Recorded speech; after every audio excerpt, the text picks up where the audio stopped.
Eras passadas e, de maneira especial, apresentá-la de uma forma que lance luz sobre a batalha futura que velozmente se aproxima.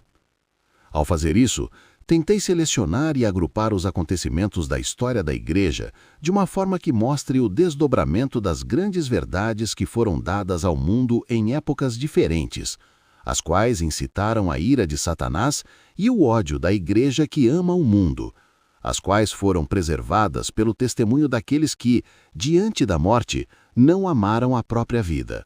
Apocalipse 12:11. Nesses relatos, encontramos uma prévia do conflito à nossa frente.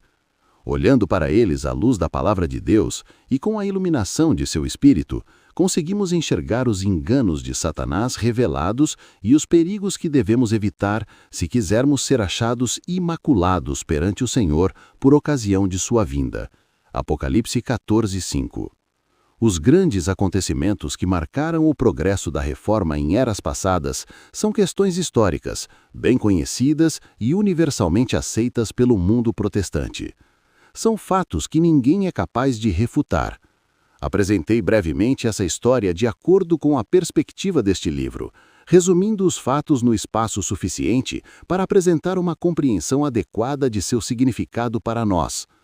Em alguns casos, nos quais o historiador agrupou os acontecimentos fazendo uma explanação ao mesmo tempo sucinta e abrangente do assunto, ou resumiu os detalhes de forma conveniente, suas palavras foram citadas.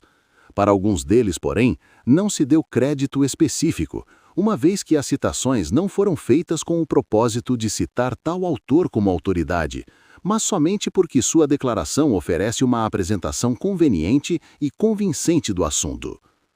Ao contar sobre a experiência e os pontos de vista daqueles que realizaram a obra de reforma em nossos tempos, fiz uso semelhante das obras publicadas. Este livro não tem a intenção de apresentar novas verdades sobre as lutas dos tempos passados, mas de expor fatos e princípios que se relacionam aos eventos vindouros. Ao analisarmos, porém, esses eventos como parte do conflito entre as forças da luz e das trevas, enxergamos todos os registros do passado com um novo significado. Por meio deles, brilha a luz do futuro, iluminando o caminho daqueles que, assim como os reformadores de eras passadas, serão chamados, mesmo correndo o risco de perder tudo o que este mundo oferece, a fim de testemunhar por causa da palavra de Deus e do testemunho de Jesus. Apocalipse 1:9. O propósito deste livro é mostrar as cenas do grande conflito entre a verdade e o erro, revelar os enganos de Satanás e como podemos resistir a ele com sucesso, apresentar uma solução satisfatória para o grande problema do mal, lançando luz sobre a origem e o fim definitivo do pecado, de uma forma que revela plenamente a justiça e a bondade de Deus em todo o seu relacionamento com suas criaturas, demonstrando a natureza santa e imutável de sua lei.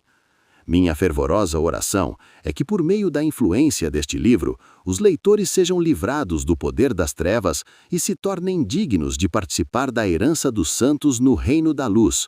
Colossenses 1:12, para o louvor daquele que nos amou e se entregou por nós.